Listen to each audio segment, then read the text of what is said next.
Monday night is Oscar night. But I'll bet you didn't know a much more important really in award is being given out that very same evening. The Hubby. No, that's not an award being given to your husband. The Hubbies actually honor a whole world of cheap movies that reach a much larger audience than the films nominated for Oscars. They're known in the business as exploitation films. Translation? They're sleazy. But in the best case scenario, they can cost just $1 million to make and gross as much as 15 times that. A lot of them are never shown in traditional theaters, but wind up instead in that wonderfully peculiar American institution, the drive-in. And you guessed it, the Hubbies are the drive-in movie Oscars, the real People's Choice Award. And they're the brainchild of a fella named Joe Bob Briggs from Grapevine, Texas. The idea for the Drive-In Academy Awards came to me like most of my great ideas come to me. I need to write a column, and I only have 10 minutes to do it. Joe Bob Briggs is the country's one and only drive-in movie critic. And his syndicated column, 3 books, and newsletter have a devoted audience of low-budget film fans. For 8 years now, he's given out awards to films he feels have been sadly overlooked by the Motion Picture Academy. The actual nominees this year for Best Flick, as we call it, are The Fly 2, the best pizza face insect-eating sequel since Aliens, I would say.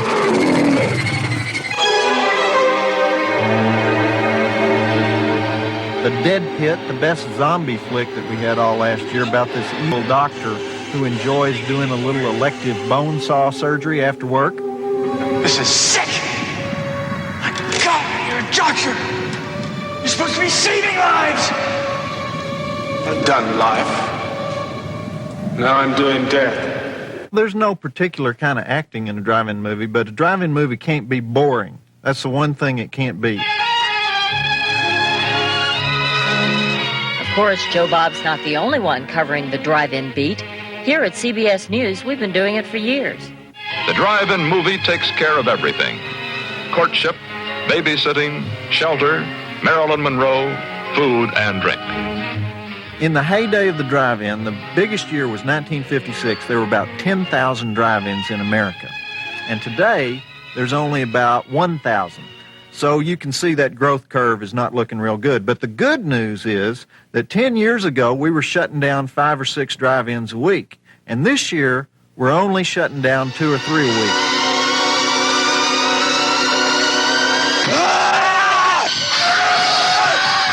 It's very distressing. In all the years of the Drive-In Academy Awards, we've never had a single movie in common with the regular Academy Awards. And I can't really explain that. We have no duplications this year either.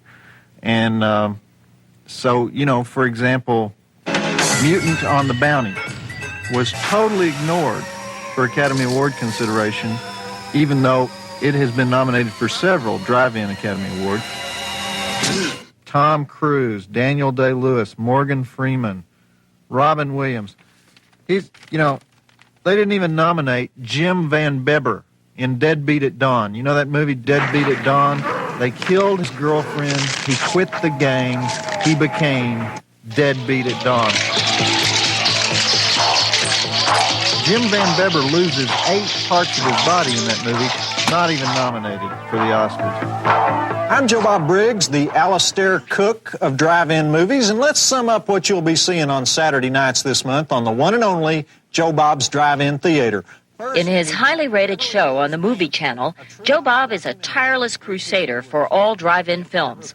But this Monday night, only a few will win his coveted Hubbies, engraved on 1967 Chevy hubcaps. Of course, the standards applied when judging for Hubbies are different. Damn, the distributor's gone. For dead people, they sure are smart. They're lower. Much lower. Some movies don't make sense, but they weren't intended to make sense. That wasn't the point. Plot helps. There are some movies that have too much plot getting in the way of the story, though. This is no kid's toy. It's an expensive remote control model. For Hubby-nominated director Andy Sedaris, letting the plot get in the way of a story is never a problem. I think entertainment is where we're at, and we're trying to just entertain people. We're not trying to educate them. We're not trying to give any. There's no there's no messages in our pictures other than women with great bodies have a better chance of being in our movies than women without great bodies. I mean, that's in itself says something. I don't know what, but we have to live with that. What we try to do is, because we shoot in Hawaii, and that's our key, is that we try to give them beauty. We're blowing people away just like they do in alleys filled with graffiti and dirty four-letter words. But we're killing them when the sun shines bright and there's beaches there and it's gorgeous, and, they still get blown away. But, hey, the atmosphere is nicer. Andy Sedaris is a genius. Andy Sedaris was a producer for a major network. He produced the World Series and the Olympics, and he's won like 13 or 14 Emmys. And it turns out that what Andy always wanted to do in his life was to rent a camera and go out on the weekends and make women take their clothes off and photograph them. This is Savage Beach. Undercover federal agents Donna Hamilton and Taryn Kendall saved the country from drug smugglers. It takes me about 4 days to write one of these pictures. I write just like Hemingway, only unfortunately it's Margot Hemingway. But I'm working on it. Agent Hamilton? Agent Abilene. I want you to see the special equipment I have for you. Well, we're pretty isolated here, and I don't always get my share. Are you comfortable with a big gun? They have their advantages. The stories in Andy's movies are so complicated that after the first 5 minutes, you don't know what's going on. You can't figure out a single thing from then on. The only time he gets your attention back is when one of the girls says, "Hey, let's jump in the jacuzzi."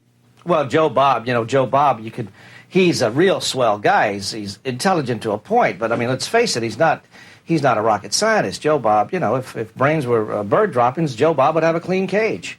Also, let's check that sleaze meter on that movie.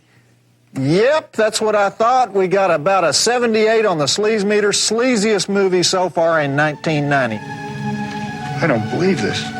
First, I wake up and I look like a piece of fried chicken. Then I miss the gig with the guys. They're going to kill me. And then I find out that I've been floating around in space for 23 years. The nomination process for the Drive-In Academy Awards is every bit as scientific as the nomination process for the other Academy Awards. I basically call up my friends, and we decide which ones we're going to put on the list. In the past, you might have seen movies like this on the list. Permit me to introduce myself, Lieutenant Andre Duvalier, 5th Chasseur. Come in. The drive-ins introduced us to some pretty big stars. Can you guess who the actor on the left is? The one paying a call on Boris Karloff?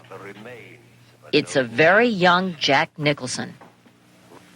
Hey, Paul, you know Victor. There was a whole series of movies that starred Dennis Hopper, that whole crowd, like The Trip. You remember there was a series of LSD movies. And Bruce Dern would be the guy that would stand there and say, "Go ahead and take it. Just trust me. I'll talk you through it." And one other thing, too. You must have absolute confidence and faith in me. You must trust that. Can you imagine trusting Bruce Dern to be your guy while you're dropping acid? Dern and Nicholson share 10 Oscar nominations between them.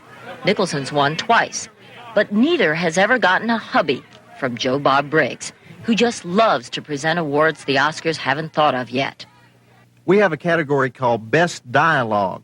My ideology means far more to me than fame and adulation. The good of the party is my reward.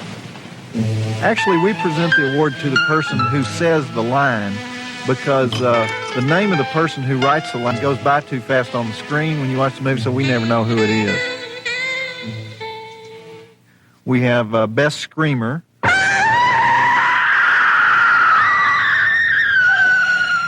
Principal nominee this year for Best Screamer is a girl named Cheryl Lawson in the movie The Dead Pit, where she gets her memory carved out with a surgical ice pick. I think we have a good, strong year. We have one of the best drive-in movie nominee years since 1989. Now, don't forget, Joe Bob will be handing out these hubcaps Monday night, the same evening as the Oscars.